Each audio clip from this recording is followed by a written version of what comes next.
solo para mostrarles, aquí tengo un ejemplo de curvas isovalóricas por bancos. En este caso se ha ploteado de arsénico. Este es un porfio del cobre, donde tenemos una distribución del arsénico muy importante en un porfio de cobre, porque el arsénico es un elemento penalizado.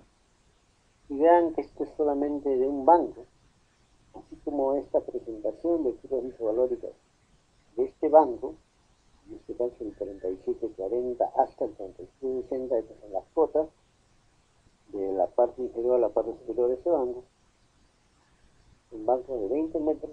Entonces, de idéntica forma podemos tener esta misma expresión banco por banco. Por supuesto, esto se puede trabajar mejor en un modelo 3D, que es como generalmente se hace en la actualidad. También tengo otro ejemplo de otro banco en donde ya se ha ploteado otra variable, que en este caso es el antimonio. Claramente podemos ver también la zona de concentración de antimonio. Como les dije, está la bibliografía, donde ustedes pueden realizar las consultas adicionales de los ejemplos que les he mostrado y una explicación más amplia de cómo se han aplicado en cada caso. Sobre todo les recomiendo el trabajo de Orbegoso, que tiene también una explicación metodológica y una serie de curvas isovalóricas de muchos tipos y con una muy buena aplicación al estudio de la beta 90 melamina de Tamayo. Vamos a hablar ahora del análisis multivariable. Hasta ahora prácticamente hemos estado considerando una o dos variables. En el caso de correlación lineal estamos hablando de dos variables. Sin embargo, finalmente tenemos data de una serie de elementos, y no solamente de elementos, también tenemos data de una serie de variables. Y es conveniente manejar instrumentos o métodos que nos permitan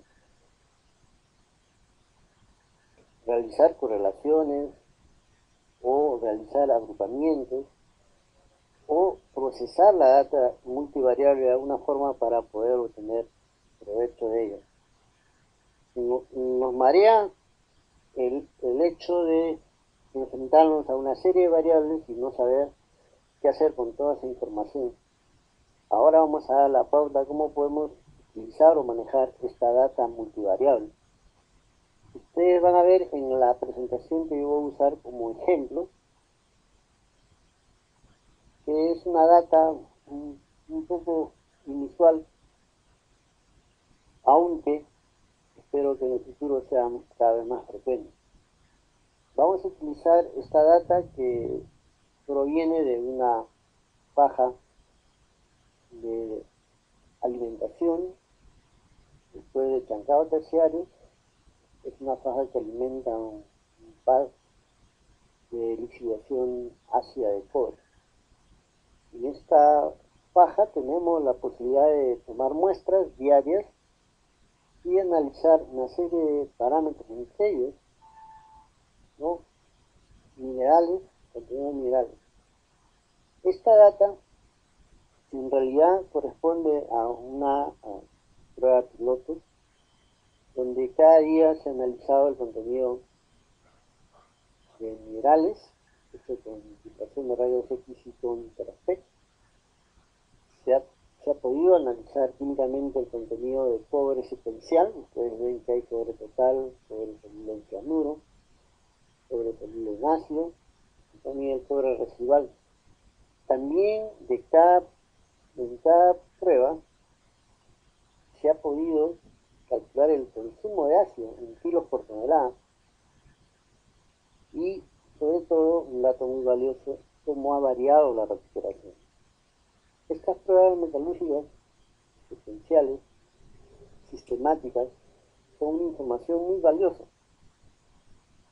que nosotros ahora vamos a tratar de manejar con herramientas de un análisis multivariable para ver cómo nos podemos aprovechar de esta información y cómo lo podemos aplicar a casos de interpretación específicos.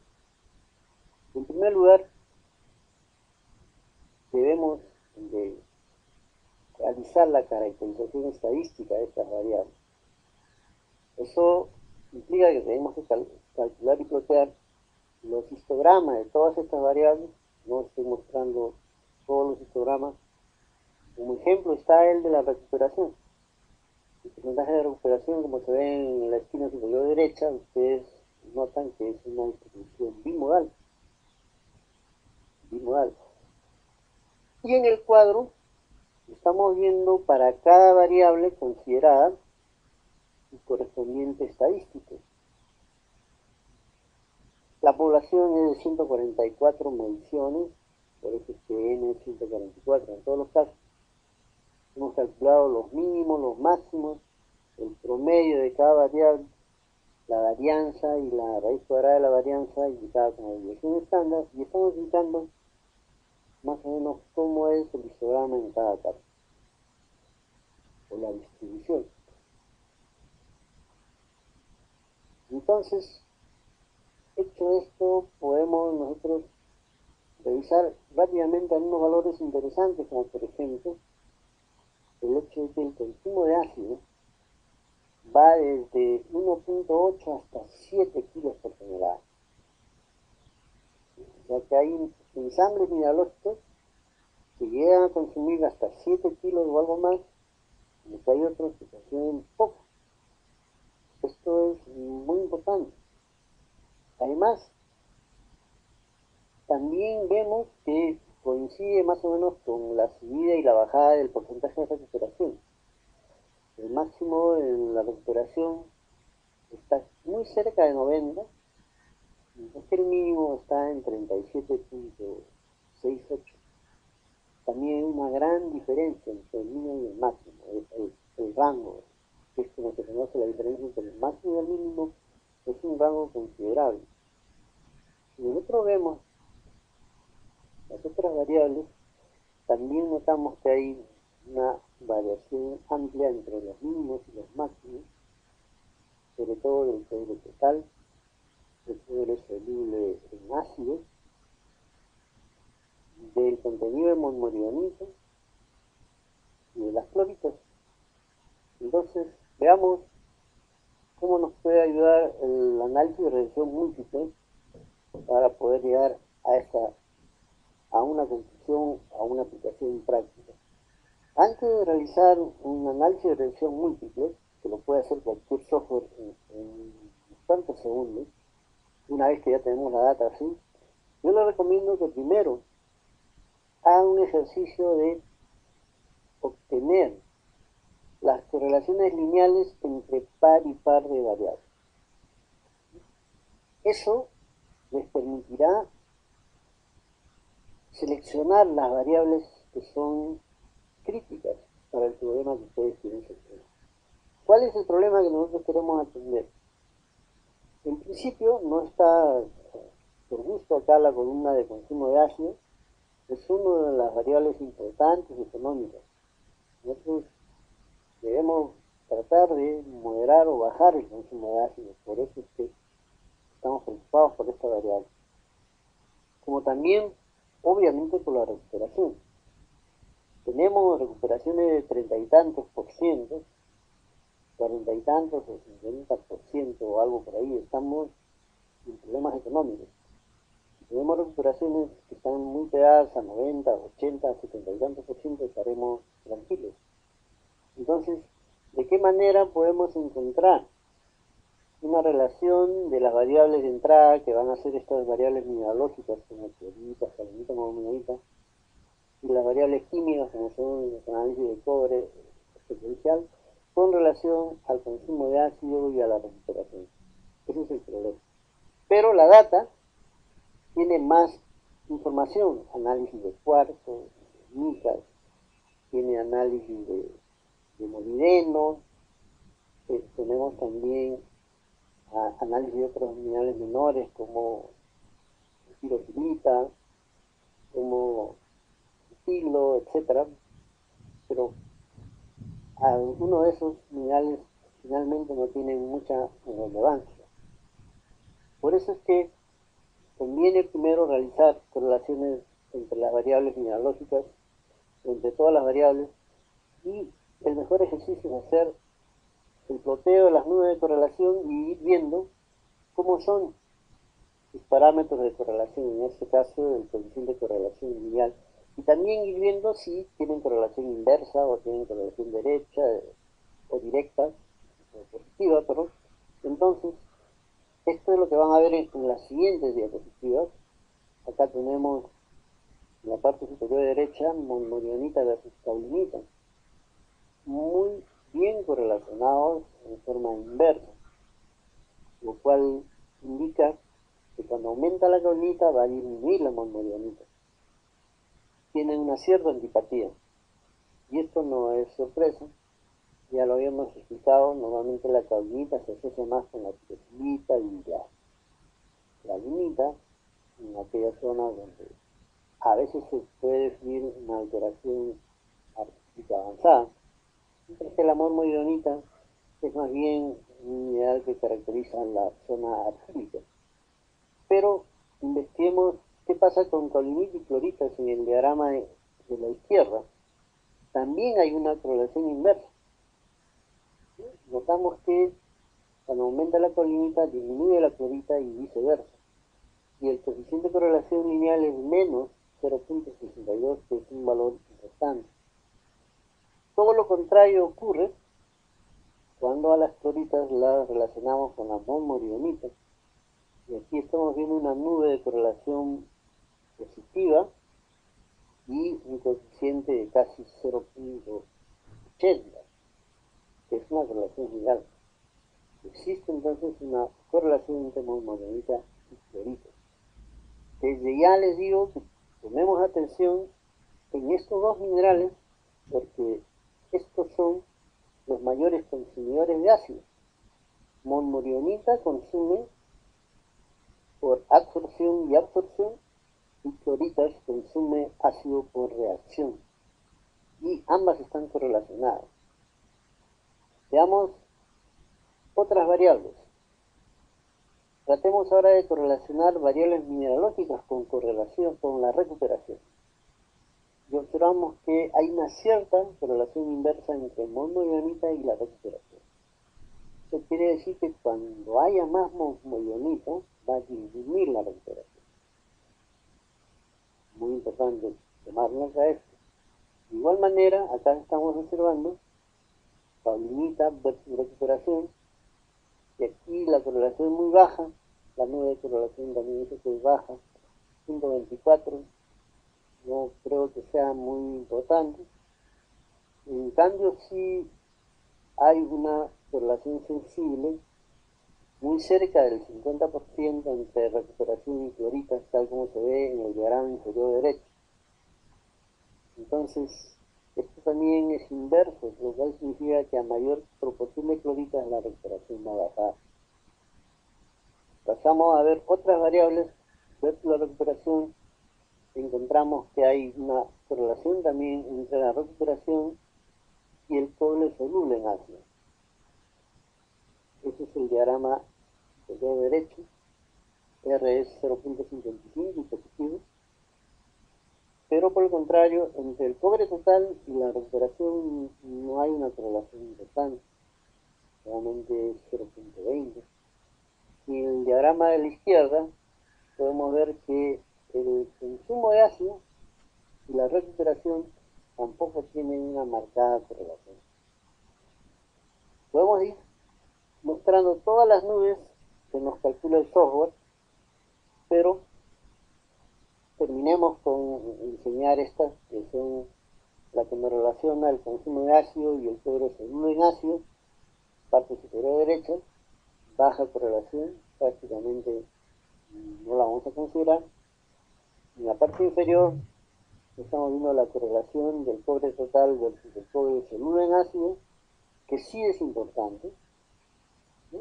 Y es entendible porque, como suele ocurrir, esto está el dominio de la zona de mixtos o de títulos secundarios, de tal manera que a mayor ley seguramente vamos a tener mayor contenido de futuros solubles, entonces es explicable esta correlación positiva. Y finalmente en el lado izquierdo estamos observando que prácticamente no hay una correlación significativa entre la recuperación y el cobre soluble en cianuro. El cobre soluble en cianuro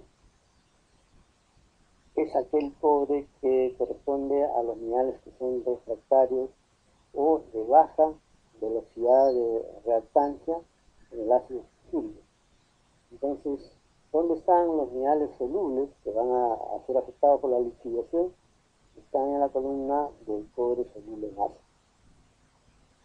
Todas estas nubes y los valores de correlación lo podemos recibir en un cuadro, como el que estamos observando, en donde ponemos todas las variables en una columna y después en la parte inferior, y en el recuadro que coinciden vamos a colocar los valores de cada correlación.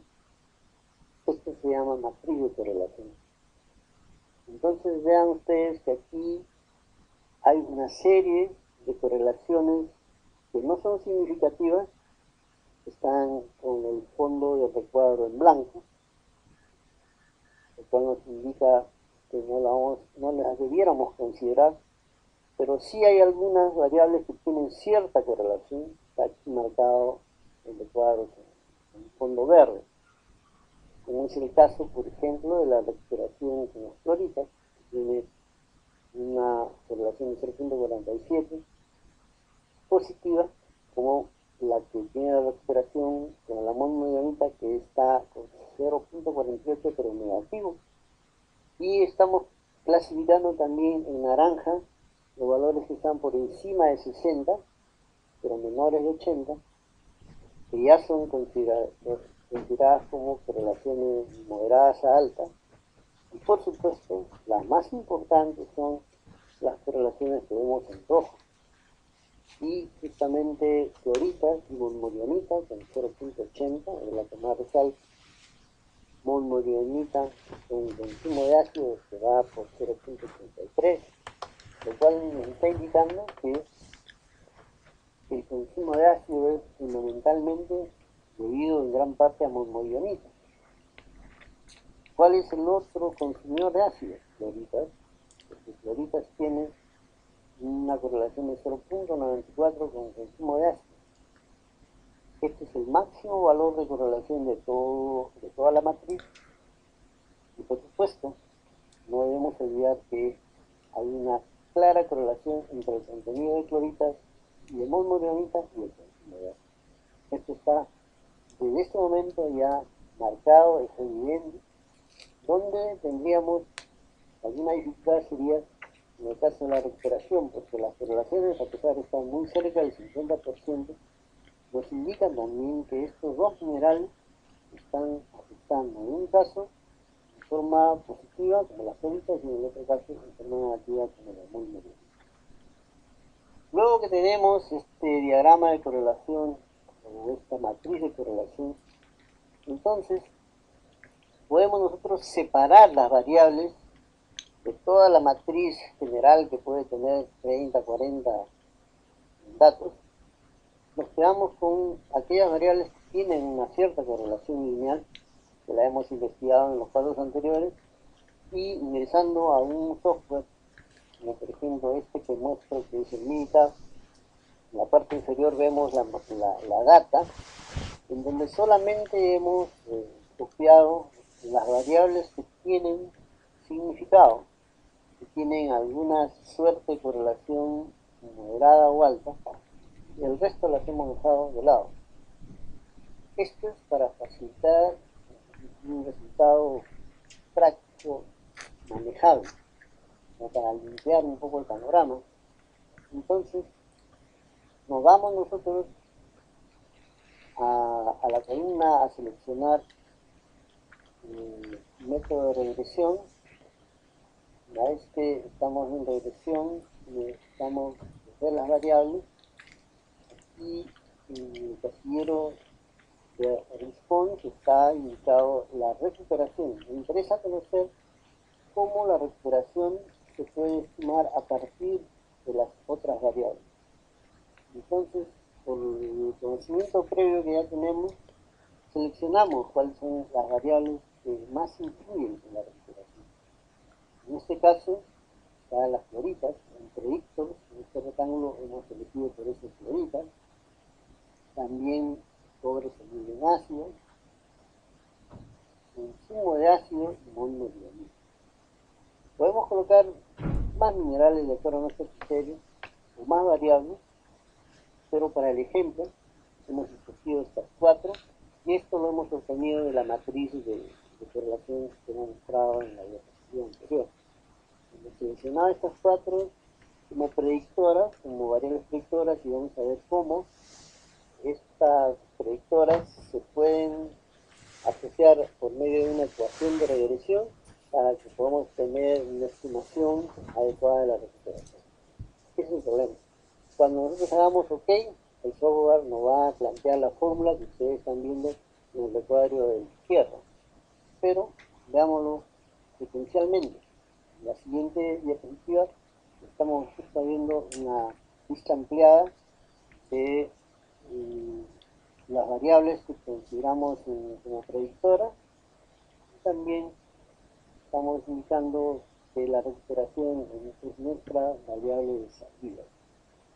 A la izquierda, en este recuadro, están todas las variables que hemos elegido previamente, y las cuales hemos seleccionado nuevamente estas 4. A continuación, ustedes van a ver cómo al hacer el OK, el software nos calcula la regresión lineal del porcentaje de recuperación versus estas 4 variables y nos entrega la fórmula que ustedes están viendo ahí. Según esto, nosotros podemos hacer una muy buena estimación de la recuperación si aplicamos esta fórmula que tiene una constante que es el 79.8 y que a continuación hay una serie de sumandos que no son otra cosa que cada variable está de un determinado coeficiente. Para cloritas es 1.42, para cobre soluble en ácido es 0.00241, para consumo de ácido es menos 4.25 y para monogliamina es menos 3.30. Todo esto tiene mucho sentido. Y si ustedes ahora se preocupan de revisar las correlaciones entre recuperación y floritas, recuperación, soluble en ácido, consumo de ácido, etc., en los diagramas, en las nubes que hemos bloqueado anteriormente, ustedes se darán cuenta que esta ecuación hace mucho sentido con esas correlaciones par a par. Y de hecho nos está diciendo que los ponderadores que tiene cada cual, los coeficientes, nos indican el peso con el que cada una de estas variables finalmente influye en el porcentaje de recuperación, que es el estimado de lo que tenemos que hacer. Entonces, con una aplicación tan simple, una vez que hayamos hecho una selección previa, la regresión lineal múltiple tiene muy buena aplicación. También podemos, como en el caso de regresión lineal de 2 variables que indicamos, calcular para cada caso cómo es el análisis de los residuales. Como ustedes ven aquí, es bastante bueno, que aquí está una línea, podemos ver la distribución en forma de histograma o analizar la dispersión de los residuales en relación a un eje de referencia 0, como lo muestran los diagramas de la derecha superior e inferior. Muy bien, ahora vamos a pasar a mostrar otro caso de aplicación de análisis multivariable, que es el análisis de grupos o cluster análisis. El problema siempre viene a ser casi el mismo.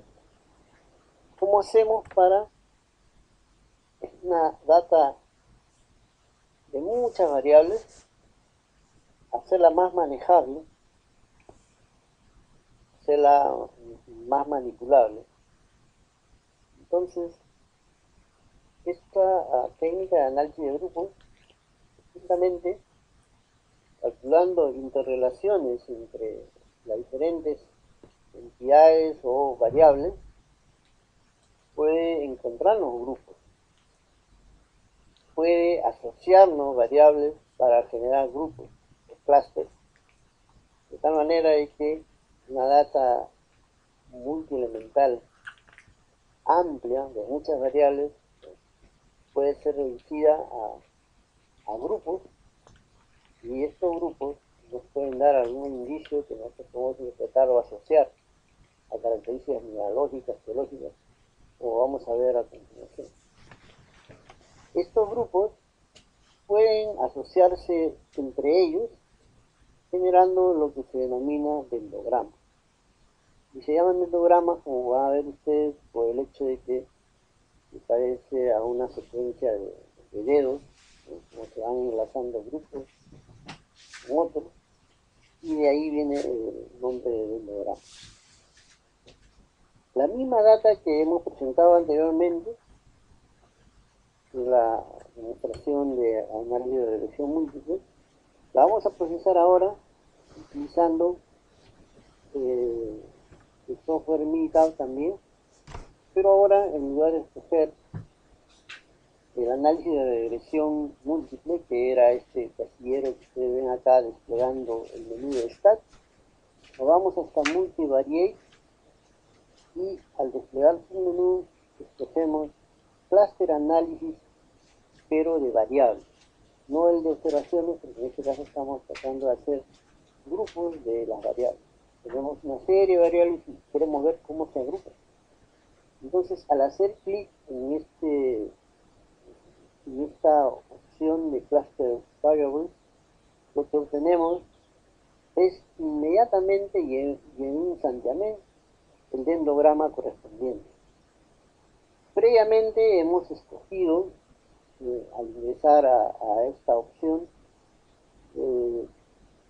la forma de correlación que necesitamos. En este caso hemos elegido el coeficiente de correlación como nuestro parámetro de ligazón, de tal manera que también la asociación se puede elegir en una forma de WAR o simple. Son las dos opciones principales que nos brinda el software.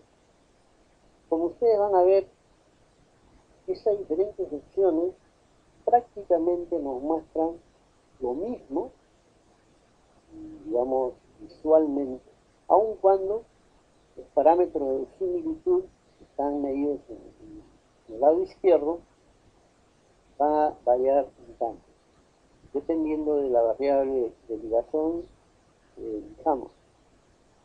Lo que yo quiero indicarles a ustedes es que en este dendrograma vamos a tener las variables que hemos encontrado en este método. Las variables seleccionadas que están viendo ustedes, están en la parte inferior, son solamente 7. Y también está mostrando el eje de variación de la similitud. Tienen que notar que en todos los casos esta similitud va a variar de arriba hacia abajo, siendo el máximo valor de similitud el 100%, que es como se indica también en este caso. Y esta fuerza de similitud o esta similitud, el parámetro que hayamos utilizado, va a ir disminuyendo incluso hasta hacerse negativa, como es el caso que estamos mostrando, lo cual significa que cuando tengamos un dendrograma, uno de estos grupos, nosotros debemos leer al lado izquierdo la meseta de cada uno de estos grupos, nos va a dar la fuerza de ligazón que tiene cada grupo. Aquí notamos claramente que la más fuerte relación la tiene cloritas con consumo de ácido, que está muy cerca del 100%. Y meseta, trazando una línea de la meseta, una línea horizontal hacia el eje de similitud, podemos estimar 90 y tantos por ciento, si es un porcentaje, o 90, en la escala que están viendo la similitud. Le sigue la meseta de consumo de ácido que forma con cloritas, ambas unidas a monmorionita. Entonces acá hay otro clúster, ya del clúster anterior más la monmorionita. Y su meseta ya está un poco más alejada del 100%, pero debe ser muy alta, aproximadamente 80 y algo. No es muy relevante esta medición, porque finalmente lo único que queremos averiguar es cómo se agrupan las diferentes variables, saber cuáles tienen una mejor fuerza de agrupamiento respecto a las otras. Y aquí podemos observar el cobre total, cobre soluble en ácido, hacen un tercer grupo, y ambos con recuperación de cobre un cuarto grupo o clúster, y hay otro clúster de menor fuerza de ligación de estos tres con la caolinita.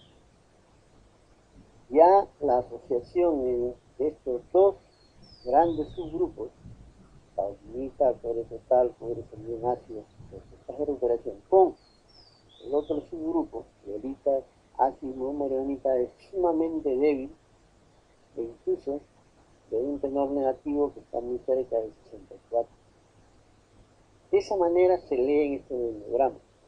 Observen que ahora voy a mostrarles otro similar, en el cual hemos utilizado el mismo factor de ligación como es el coeficiente de correlación, pero ya el linkage ya no es Word, sino es un linkage simple. Y vean que me reproduce prácticamente lo mismo. Me está diciendo que hay un fuerte clúster entre cloritas y consumo de ácido, entre monmorionita y estos dos, como también me está separando otros subgrupos, donde nuevamente me pone cobre total y cobre soluble en ácido como un grupo, seguido de estos dos unidos a recuperación y finalmente la cadenita a estos tres. Como ven, algunas veces uno se hace problemas para elegir cuáles son los coeficientes de correlación o cuál es el método de linkage que hay que llenar en la información previa que nos pide el software. Pero, como vemos en esta segunda presentación de las mismas variables, haciendo exactamente el mismo ejercicio de endograma, les muestro otra siguiente, donde regresamos a linkage tipo Word, pero ahora, ¿no?, con coeficiente de correlación de correlación de la distancia, y nuevamente obtenemos el mismo dato. Comparemos con el siguiente, que es un linkage ya completo, no simple ni Word, sigue siendo la correlación lineal, la ligación, y miren que nos muestra los mismos endogramas. Entonces, lo que les quiero decir es que no debemos hacernos muchos problemas en elegir cuál es el criterio, si escogemos un simple, un completo, un Word, si es que lo único que queremos es ver cómo se asocian, cómo se forman estos grupos. Solo quiero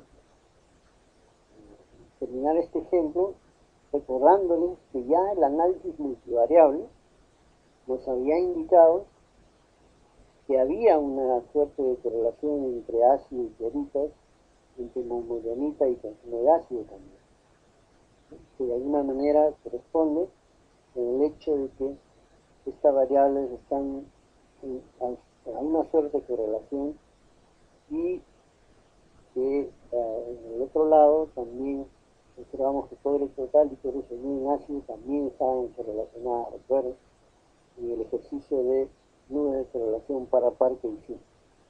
Solo por información, les voy a indicar en las siguientes diapositivas otros parámetros de similitud que espero que ustedes, ¿no?, verifiquen cómo se adapta más a lo que quieren plantear. Yo les recomiendo que utilicen el coeficiente de correlación lineal, que es el más práctico y lo que más se ajusta a variables geológicas, mineralógicas y de leyes, y que utilicen el criterio de ligación de Waugh o el simple, y con ello obtengan los logramas y traten de interpretarlos. Pero, por cierto, si ustedes desean, también hay otros parámetros de similitud, como los que estamos aquí mostrando. La distancia euclidiana es muy frecuente de ser usada. Vamos a mostrar un ejemplo con la distancia euclidiana. También tenemos otros parámetros de similitud un poco más complicados, como es el tipo coseno teta o euclidiano normalizado, la distancia métrica Manhattan, etc. Veamos un ejemplo paso por paso. En este método, o este ejemplo que vamos a mostrar paso por paso, vamos a tratar de obtener un agrupamiento igual jerárquico, es decir, generar clústeres ordenados jerárquicamente. Y para ello, los software lo que hacen es utilizar matrices de similitud, matrices de correlación y efectos estáticos.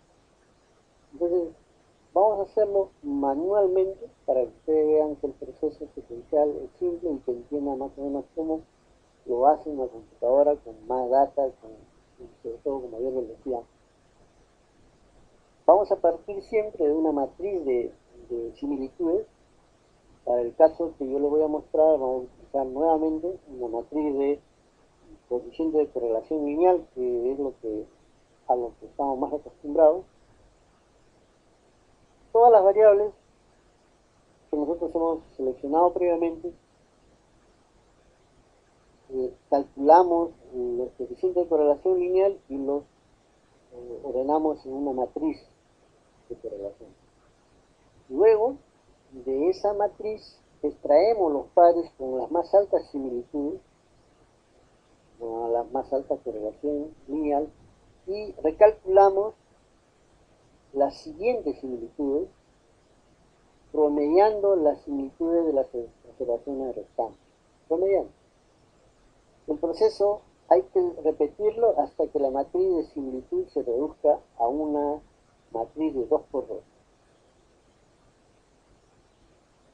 La matriz de similitud es una matriz de n por m, donde m es la cantidad de muestras analizadas y n los elementos de las variables. Calculamos los parámetros de similitud. En esta oportunidad lo vamos a hacer con el coeficiente de correlación, o en algún caso lo hemos hecho con la distancia euclidiana, como lo vamos a señalar en el ejemplo correspondiente. Esta matriz de similitud, que ya la hemos conocido, es el resultado de realizar el cálculo de los diferentes parámetros de coeficiente de correlación. Elegimos coeficiente de correlación lineal, que como ustedes ya saben es la fórmula de cálculo del coeficiente de correlación lineal, y también les pongo nuevamente cómo se calcula una distancia euclidiana. Lo hago porque estos dos son los parámetros más usados por los colegas cuando se trata de plotear dendogramas o cuando se trata de establecer parámetros de similitud. Vamos a seguir haciéndolo con el coeficiente de correlación lineal en el caso de este ejemplo.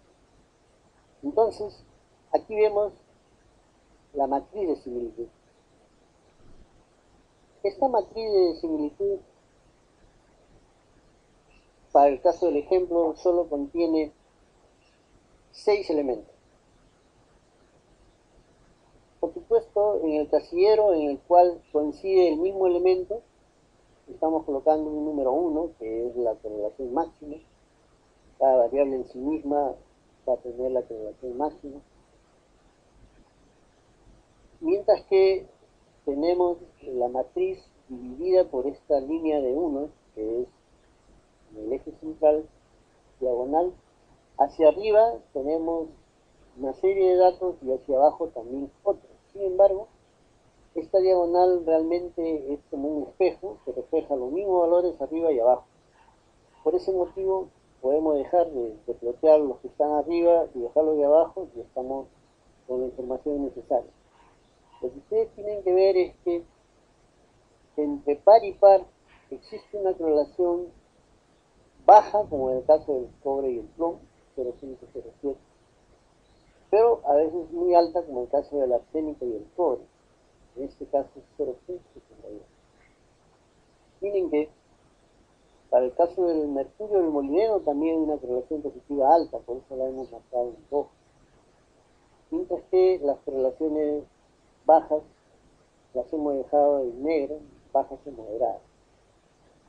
Estos coeficientes de correlación lineal ya nos pueden ir marcando la pauta de cómo están correlacionados un elemento con el otro.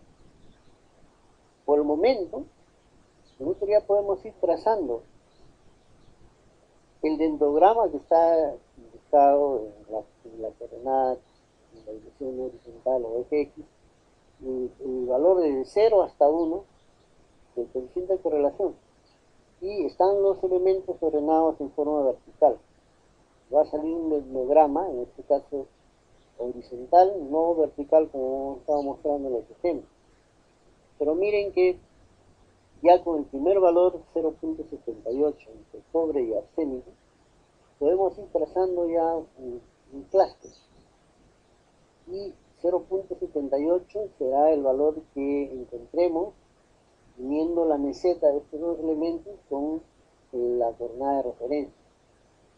De la misma manera, entre mercurio y molibdeno, que es 0.42, tendremos también una correlación que vamos a mostrar acá a la altura del valor 0.42, que está un poco debajo del 0.5. Entonces ya tenemos dos clústeres. Para poder calcular lo siguiente, vamos a tener que generar otra matriz. Como dije, cada valor ahora se va a ir generando, eliminando ya los anteriores y asociándolos. En este caso el cobre arsénico ya participa como si fuera una sola variable, y al relacionarse a los otros elementos como el plomo, el zinc, el mercurio molibdeno, que también participa ya como un par, porque ya ha generado un clúster, nos vamos a reducir la matriz a una matriz de 4×4. Anteriormente teníamos de 6×6.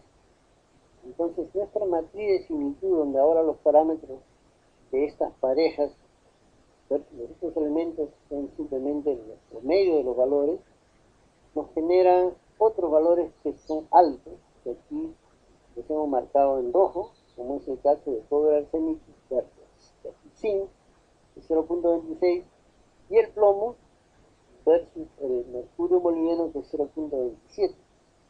Entonces, nuevamente, estos dos valores los trazamos en el lado derecho, donde podemos generar ya una siguiente meseta, que es el que se asocia a los lazos en celeste que está uniendo cobre arsénico, ya como una dupla con el zinc, plomo con la otra dupla que es mercurio molibdeno, y más o menos coinciden sus mesetas porque uno es un valor de 0.26 y el otro 0.27 que leemos nuevamente en la escala que hemos puesto en la parte horizontal inferior del dendrograma. De esa manera y con un procedimiento muy simple podemos llegar a generar la última matriz de similitud, porque dijimos que cuando llegamos a una matriz de 2×2 ahí se detiene el procedimiento, y aquí ya estamos ligando tres elementos agrupados versus tres elementos agrupados. En este caso hacen ya un clúster cobre arsénico zinc, como se ve claramente en el hemograma. Queremos ver cómo se asocian con el mercurio, molibdeno y el plomo. El valor es negativo, es menos 0.11. Por eso es que su meseta, que está acá trazada en color rojo, la tenemos que leer, pero está en la escala inferior hacia la derecha del 0.7. Así se generan los endogramas, lo hemos dicho paso por paso, prácticamente de manera manual. El software lo que hace es exactamente lo mismo, solo que tiene la capacidad de trabajar matrices más numerosas y con más información, y por cierto, de manera más práctica y más rápida. Para poder asentar un poco más este conocimiento, yo le voy a mostrar unos ejemplos que son de aplicaciones reales, y ustedes van a ver que estos dendrogramas tienen mucha aplicación. Miremos, por ejemplo, este dendrograma, o estos dos dendrogramas que provienen de una exploración hecha en la cordillera occidental al sureste del país, en la región de Puno. Aquí hemos utilizado la data subdividida en dos grupos, una zona oeste y una zona sureste. En cada caso, ustedes pueden ver que hay, digamos, una generación de dendrogramas muy similar, con algunas características peculiares en cada caso. Nuevamente, los dendrogramas acá están ploteados en esta forma así horizontal, y el valor de similitud está indicado en la parte inferior. Miren ustedes cómo se asocian los elementos plata, oro, zinc y antimonio, formando un solo clúster. Por supuesto, hay una mayor fuerza de asociación entre antimonio y zinc, pero forman un clúster, y correlacionando este clúster con la información del mapeo y el reconocimiento de estructuras, se asocia a las vetas hidrotermales que hay en la zona. Por el contrario, hay otro clúster marcado que ustedes ven con una fuerza de similitud de casi 0.70 y algo, que forma el cobre y el molibdeno, que fácilmente lo pudimos asociar cuando lo asociamos en los planos correspondientes a ciertos dispositivos que tenían potencial de ser fósiles del cobre. De igual manera, una serie de vetías periféricas más bien estaban entendidas como las responsables de generar este otro clúster que ustedes ven que se forma entre el plomo, mercurio y arsénico. Nada de esto es posible si no tenemos a la mano la información geológica, el mapeo o un conocimiento mineralógico importante de la zona que estamos estudiando. El generar clúster con la computadora solamente no nos lleva prácticamente a ninguna interpretación, o de repente a alguna errónea. En el lado derecho está también el dendrograma de una manera similar, pero ploteado de la zona sureste, donde tenemos un clúster distinto. Ahí tenemos cobre molibdeno asociado más bien con el zinc, lo cual significa que es un poco más complicado de asociarlo a un fósil de cobre, como también tiene un fuerte clúster entre plomo y arsénico, que más se puede interpretar asociado a unas vetas polimetálicas, porque además están de alguna manera también asociados a los antimonio, aunque con una fuerza de similitud muy baja. Noten entonces que utilizando convenientemente estos dendrogramas nosotros podemos de alguna manera encontrar una aplicación si es que manejamos información geológica y mineralógica. Otro ejemplo, cuando hemos seleccionado solamente la data de diques, en los diques hemos encontrado otra generación de clústeres, nuevamente se asocian cobre con molibdeno, como en la mayor parte de los intrusivos de la zona, pero están también formando un clúster de los elementos de transición como plomo, antimonio, zinc y arsénico, que más lo podemos asociar a ocurrencias de vetas. Otro ejemplo interesante es el que se muestra en este dendrograma. Este dendrograma nos ha permitido definir claramente cuál es el pathfinder del oro. Hay un clúster muy fuerte entre el arsénico y el oro, que llega a tener una meseta aquí que lo vemos en la coordenada de abajo, muy cerca de 1, entre 9 y entre 0.9 y 1, casi con una misma fuerte ligación entre el plomo y el zinc. Pero vemos que el antimonio tiene una asociación muy baja con este clúster y con el oro en sí, de tal manera de que para esta zona el antimonio no está asociado al oro. Sí lo está el arsénico, como también en alguna forma el cobre. De tal manera de que nosotros podemos utilizar este endograma para verificar si la sospecha de que uno de estos elementos finalmente volátiles están de alguna manera asociados o no al elemento económico que estamos buscando, lo podemos usar y así definir o demostrar de cierta manera que ese es el patrón del oro y no lo que generalmente consideramos por la literatura o la bibliografía. Noten también que hay, digamos, otro clúster, pero de muy baja ligación entre el molibdeno y el mercurio, que no creo que tengamos que tomarlo en cuenta. También podemos utilizar los endogramas cuando se trata, digamos, de asociarlos entre ellos para otras zonas del país. Aquí es en la cordillera centro-oriental. La situación acá es diferente. Esta es una zona de exploración donde había una fuerte asociación entre oro y molibdeno, como también entre arsénico y antimonio. Y entre estos dos pares hay también una ligación. Pero aquí tengan cuidado que lo que estamos utilizando ya no es el coeficiente de correlación lineal, sino es el método de ligación completa empleando distancias euclidianas. Por eso les puse la ecuación anteriormente. Y aquí la escala se tiene que leer de otra manera.